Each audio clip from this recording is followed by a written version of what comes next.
உங்களுக்கு நிம்மதி உண்டாகுவதாக, தேவனுடைய இரக்கங்கள் அதிகமாவதாக. தேவன் என்ன சொல்றாங்கன்னா, ஏசாயா 43:4, நீ என் பார்வைக்கு அருமையான படியினால் கனம் பெற்றாய். இன்றைக்கு தேவனுடைய பார்வை உங்க மேலதாங்க இருக்குது. என்ன பண்ணீங்கன்னு தெரியல, உங்க மேலதான் இருக்கு. ஏன் தெரியல, அவர் உங்க மேலதான் அவருடைய பார்வையை பதிச்சிட்டாரு, பாராட்டுறாரு. வெரி குட், எக்ஸலண்ட், சூப்பர்ன்றார். என்ன பண்ணீங்கன்னு தெரில, அவர் உங்களை பாராட்டுறாரு. அவர் பார்க்கும்போதெல்லாம் நீங்கள் ரொம்ப அருமையாக தெரியுறீங்களாம். அவருடைய கண் பார்வைக்கு ரொம்ப அருமையாக, ரொம்ப நல்லவங்களாக இருக்கீங்களாம். தேவன் பாராட்டுறாரு உங்களை. அவர் என்ன சொல்கிறாருன்னா, நீங்கள் அவரை தூக்கி வச்சுருக்கீங்க, அப்படி தானே? நம்மளுக்கு எல்லாருக்குமே ஏசுனா உயிர், ஏசு தான் நம்மளுடைய மூச்சு. நீங்கள் அவரை தூக்கி வச்சுருக்கீங்க, அவரை மதிக்கிறீங்க, அவரை கனம் பண்ணுறீங்க. அதனால் அவர் உங்களை கனம் பண்ணுறாரு, அவர் உங்களை மதிக்கிறார், அவர் உங்களுக்கு மரியாதை கொடுக்குறாருங்க. தேவன் அவருடைய கண் பார்வையில் நீங்கள் விலையேற பெற்றவர்களாக இருக்கிறீங்க. எல்லையற்ற அன்பு, அந்த அன்புக்கு லிமிட்டே இல்லை. அந்த அளவு அன்போடு இன்னைக்கு அவர் பார்வையை உங்கள் மேலே பதிச்சு வச்சிருக்கிறாரு. என்ன கேட்டாலும் செய்வாருங்க, உங்களுக்கு என்ன வேணாலும் செய்வார். ஏன்னா நீங்கள் விலையேற பெற்றவர்கள். அவர் உங்களை மதிக்கிறாரு. உங்கள் ஜெபத்தை அவர் கேட்பாருங்க. என்ன வேணால் கேளுங்களேன், அவர் செய்து தருவார். சரிங்களா? ஒரு நாள் எலியாவுக்கும் நம்மளை மாதிரி தாங்க. தேவன் தான் மூச்சு. தேவன் என்றால் அவனுக்கு உயிர். எலியா அப்பேற்பட்ட ஒரு மனிதன். அவன் ஒரு நாள் மத்தியானத்துக்கு அப்புறம் தேவனை நோக்கி கூப்பிட்டாங்க. எதுக்குங்க கூப்பிட்டான்? அவனுக்கு கடன் பிரச்சனைலாம் இல்லை, வியாதியும் இல்லை எலியாவுக்கு, அவனுக்கு வறுமையும் இல்லை. அப்போ எதுக்கு தான் எலியா கூப்பிட்டாங்க? எலியா எதற்கு கூப்பிட்டாங்கன்னா, ஒரு மத்தியானத்துக்கு அப்புறம் பலி செலுத்தலான்னு தேவனை கூப்பிட்றான். பலி செலுத்துறதுக்கு எதுக்கு தேவனை கூப்பிடணும் அவன்?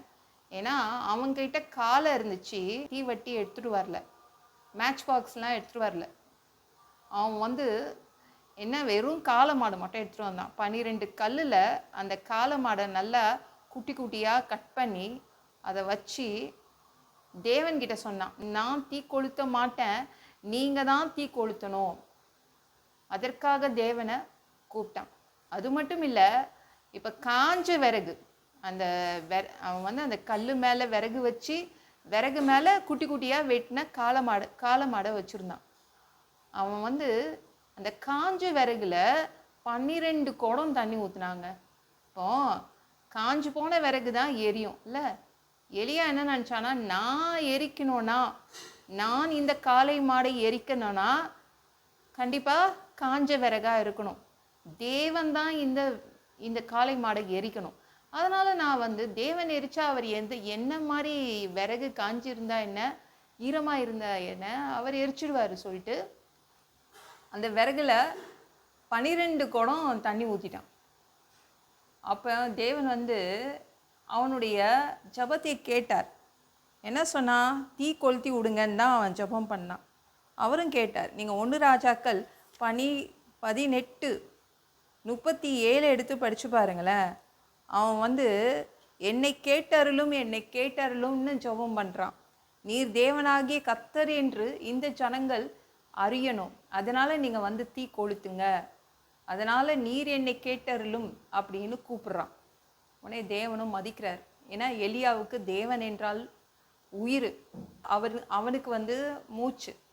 அதனால் தேவன் என்ன பண்ணார்னா, இறங்கி வந்தார், அக்கினி அனுப்புனார் அந்த காளை மாட்டை எரிக்கிறதுக்காக. அந்த அக்கினி அந்த காளை மாட்டை என்ன பண்ணுச்சுன்னா அப்படியே எரிச்சிட்டு போயிடுச்சு. அதாவது தேவன் உங்களை மதிக்கிறார், உங்கள் ஜெபத்தை கேட்குறாரு. உங்கள் ஜெபத்தை கேட்டு என்ன வேணால் செய்து தரதுக்காக வராரு. ஏன்னா அவருடைய பார்வை இன்று உங்கள் மேலே தான் இருக்குது. நீங்கள் என்ன நல்லது பண்ணீங்கன்னு தெரில, அவருடைய பார்வை இன்னைக்கு உங்கள் மேலே தான் இருக்குது. உங்களுக்கு என்ன வேணாலும் செய்து தர வருவார். உங்களை மதிக்கிறாரு, உங்களுக்கு அவர் மரியாதை கொடுக்குறாரு. நீங்கள் விலையேற பெற்றவர்கள். சரிங்களா? அவருடைய பார்வையில் நீங்கள் கனம் பெற்றிருக்கீங்க.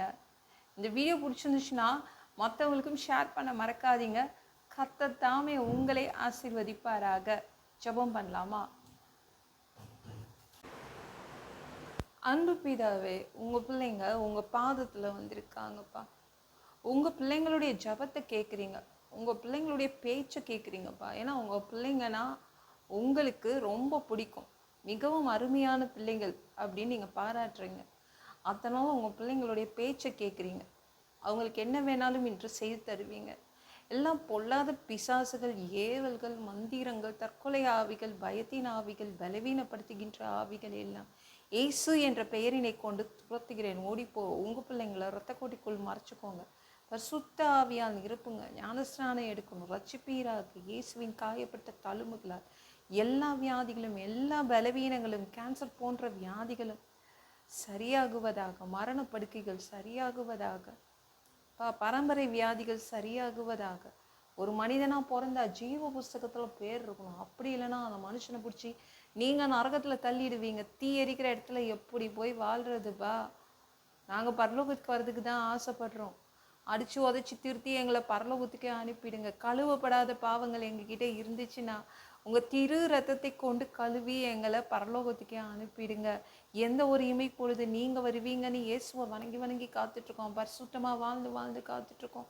அந்த ஒரு இமை பொழுதுல உங்களுக்கு ஒப்பான உடம்பு எங்களுக்கு கொடுக்கப்படும். அதை பெற்றுக்கொண்டு மத்திய வானத்தில் உங்களை சந்திக்க வருவோம். அந்த தருணத்தை நாங்கள் இழந்துடக்கூடாதுப்பா. ஒரு மனுஷனால் பரிசுத்தமாக வாழ்றது கூடாத விஷயம். அதற்கும் உங்கள் உதவி கேட்டு வந்து நிற்கிறோம். 7 வருடம் அந்தி கிறிஸ்து ஆட்சியில் விட்டுட்டு போயிடாதீங்கப்பா. பிசாசு நடத்தும் ஆட்சியில் விட்டுட்டு போயிடாதீங்க. 1000 வருடம் இந்த பூமியை ஆட்சி செய்வதற்காக நீங்கள் வருவீங்க பா. அந்த பொற்காலத்தை பார்க்க ஆசைப்படுறோம். எல்லாம் வச்சு ஒப்பு கொடுக்குறேன். உங்களை ஜபம் கேளும் பிதாவே. ஆமென். நாளைக்கு பார்க்கலாம்.